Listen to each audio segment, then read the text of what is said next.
Hello friends, welcome to all in my YouTube channel all about civil engineering by Praveen Mane. Here I am posting videos related with the civil engineering. So it may be treated as online video lectures related to the topics from the civil engineering, and this may be useful for civil engineering student as well as the persons, those who are in need, those who want to learn something new. So now we will start this today's lecture. In today's lecture, I am going to explain about the very most important element of the concrete. The most important element, there are three elements of concrete, that is the cement, sand and aggregate. Sand is also called as fine aggregate and aggregates are coarse aggregate maybe. So today we'll learn about the cement. What is cement? How it is produced? What are its different types? What are its ingredients? So everything that will be studied in this lecture. So first is what is meant by cement. A cement is finely ground inorganic material which has cohesive and adhesive properties, which able to bind two or more materials together into a solid mass. So cement is the material which binds the aggregates in concrete. So cohesion. What is meant by cohesion? Cohesion is the tendency of material to maintain its integrity without separating or rupturing within itself when subject to external forces. Now adhesion. What is meant by adhesion? Adhesion is a tendency of material to bond to another material. So cohesion and adhesion. Now cement when mixed with water form a paste which sets and harden by means of hydration reaction, and which after hardening retain its strength and stability even under water. So now group of cement. So there are two types of cementing material. One is non-hydraulic cement and another one is a hydraulic cement.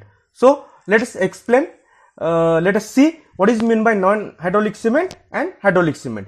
So non-hydraulic cements are cements which are either not able to set and harden in water, that is non-hydraulic lime. This is the example. Non-hydraulic lime is the example of non-hydraulic cement. Or which are not stable in water, that is the gypsum plaster.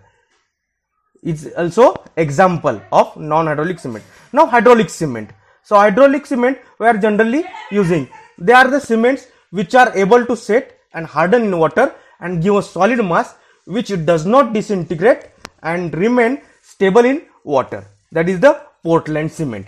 So generally used cement is the hydraulic cement, and non-hydraulic cements are non-hydraulic lime and gypsum plaster. These are the non-hydraulic cements.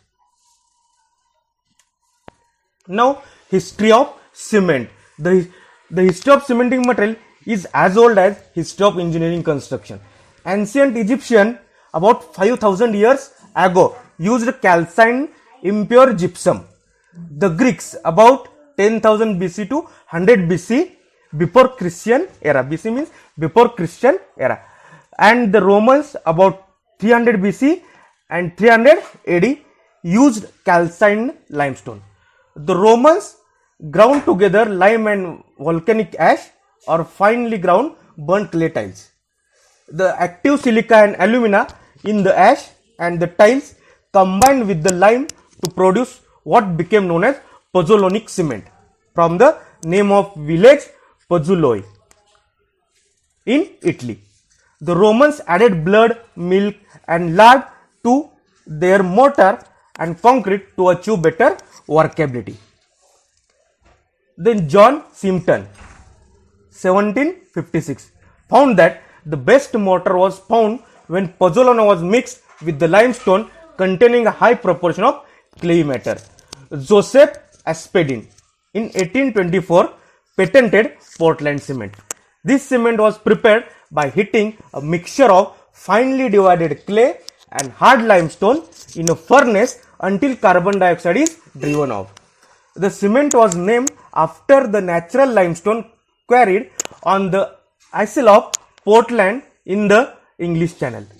Later in 1845, Isaac Charles Johnson burnt a mixture of clay and chalk till the clinkering stage to make a better cement and established factories in 1851.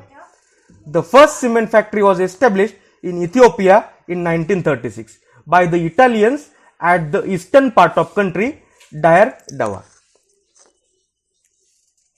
Then, definition of Portland cement as per English standards. Yes, Portland cement is a cementing material which is obtained by thoroughly mixing together calcareous or the other lime bearing material with argillaceous and or the other silica, alumina or iron oxide bearing materials, burning them at a clinkering temperature and grinding the resulting clinker. So calcareous material which gives high calcium oxide ingredient, example limestone, chalk, marine shell, these are the calcareous material. Argillaceous material, then alumina material, combination of silica, alumina. So example is clay and sandstone shell. These are the examples of argillaceous material. Calcareous means calcium or having material having calcium, and argillaceous material means having alumina, iron oxide. Then process of Portland cement.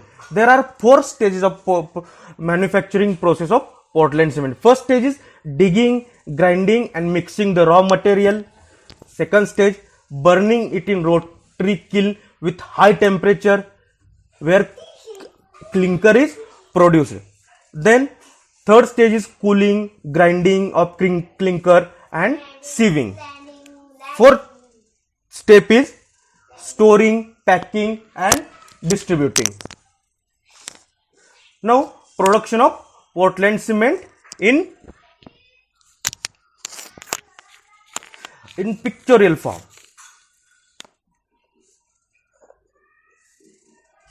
Cement factory.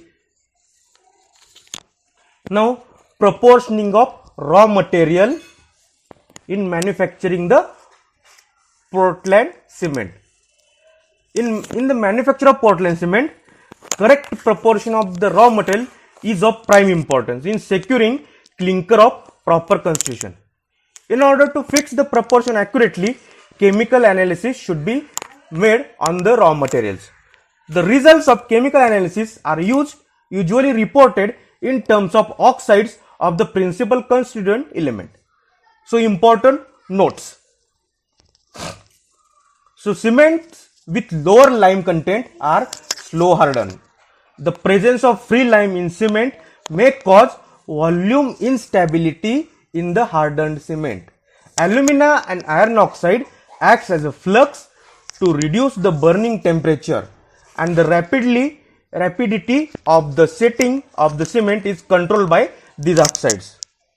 Iron oxides impart the grey color to the cement.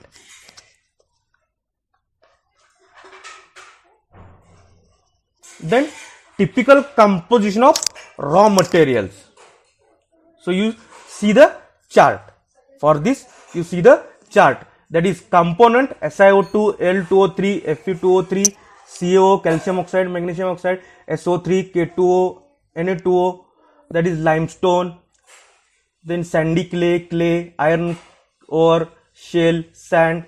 These are types of, or these are the raw materials, and one is the at X, this SiO2, L2O3, Fe2O3, CaO, these are the calcareous and argillaceous material present in the stones, different stones. So by clinkering, these stones will get the cement after doing the 4 different stage wise processes. Then types of process. There are 2 types of process in manufacturing the Portland cement. One is the wet process, another one is the dry process, depending upon whether the mixing and grinding of raw material is done in wet or dry condition. So first is the dry process. In the dry process, the raw material are crushed, dried in rotary dryers proportion and then ground in ball mills. Second, the resulting powder is then burnt in its dry condition in the rotary kiln. Third, the difficulty in the control of dry mixing and blending have made this method of production of Portland cement much less popular than the wet process. The dry process requires much less fuel as the materials are already in dry state. So this figure shows the dry process. Now wet process. In the wet process, the materials are first crushed and then ground and dispersed in water to form slurry in a wash mill. Second, this process is done for the combined calcareous and argillaceous materials or for each constituent separately, which are then mixed in predetermined proportion. The resulting slurry with a water content of 35 to 50% is made to pass through screens to storage tanks where it is continuously agilated to prevent sedimentation. For many years, the wet process remained popular because of possibility of more accurate control in the mixing of raw materials. The vertical shaft technology employed by many cement units use the wet process, whereas the rotary kiln technology use the modern dry process. Then this diagram shows you the wet process of production of cement, Portland cement. So now burning the mixture in the kiln. The rotary kiln is an important component of cement factory. It is thick steel cylinder of diameter 3 to 8 meter and length sometimes reaching 200 meter. Second, it is lined with refractory material and rotates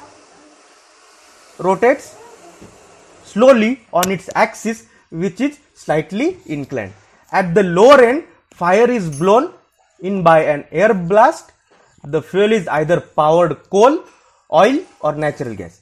As the slurry moves downward in the kiln, it encounters a progressively increasing temperature and undergoes a number of chemical changes. At 100 degrees centigrade, water is driven off. At 850 degrees centigrade, limestone changes to calcium oxide and carbon dioxide is given off.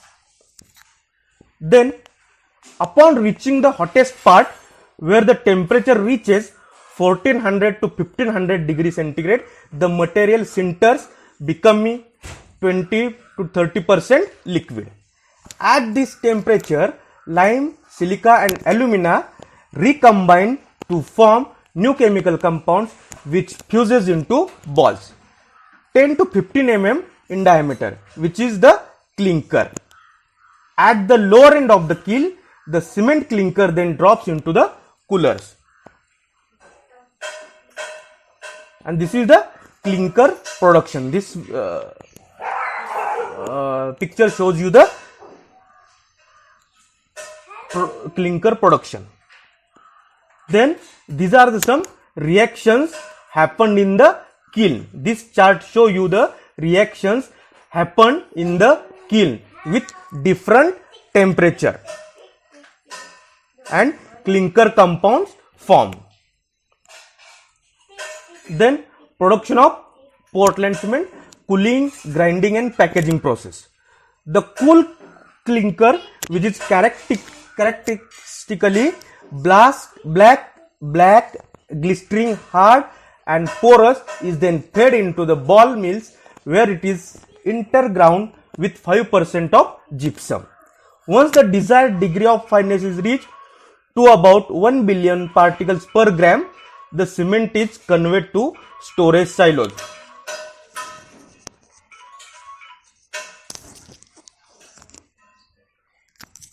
From the silos, it is packed to 50 kg bags or fed directly to bulk cement lorries. Now, compound composition of Portland cement. The raw material used for the manufacture of cement consists mainly lime, silica, alumina and iron oxide. These oxides interact with one another in the kiln at high temperature to form more complex compound. The maximum amount of alumina and iron oxide is determined by the need to control the rapidity of the setting of cement. The silicate phases form about 70% of the weight of an ordinary Portland cement. Despite their small percentage, the minor compounds can have strong influence on the properties of fresh and hardened cement paste. Gypsum is added to the clinker in the last stage in order to regulate the setting time of cement. So here use of gypsum is regulate the setting time of cement. The amount of gypsums added depends on tricalcium aluminate content of the cement and its fineness. So this tabular form shows you the chemical compounds, their oxides and their abbreviations.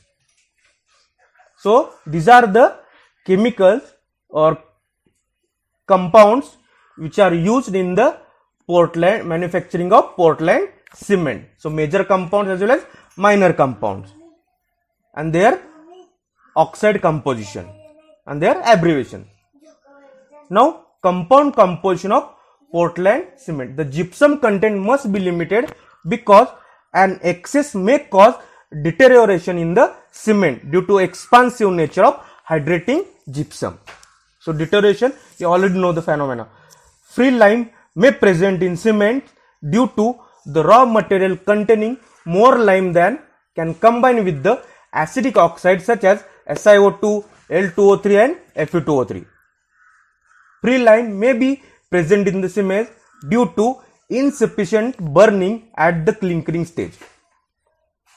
Free lime in cement is undesirable since after being hard burned, it is very slow to hydrate when cement is mixed with water. So if lime is present, the cement will harden slowly. Its setting time will be changed. Its setting time will be more. The presence of free lime in cement may cause volume instability in the hardened cement. Magnesia, which has a similar hydration to CaO, calcium oxide, may cause unsoundness if it is present greater than upper limit. So it is important the composition of material, their percentage is important. Now this chart will show you the compound, their chemical formula, their common formula and their percentage weight, how much we need to use and what are the properties of these materials. Then mineral composition of Portland cement, tips on the major compound C3S, C2S and C3S, that is tricalcium silicate, dicalcium silicate, bicalcium silicate and tricalcium aluminate, and here we will show what they are responsible for which purpose they are responsible in the cement manufacturing. So thank you for watching the video. If you like the video, please do share it and subscribe the channel for more such lectures useful for civil engineering student. Also I have started the lectures on engineering mechanics, those who are useful for first year engineering students. Also here I am sharing the practical knowledge based on the some practical aspects in the civil engineering. So if you like the video, please do share it and subscribe the channel for more such fruitful lectures. So enjoy the lecture. In the next session, next lecture, we will see another topic, and if you have any doubt, please comment your questions so that I can try to solve all your problems. So thank you. Thank you.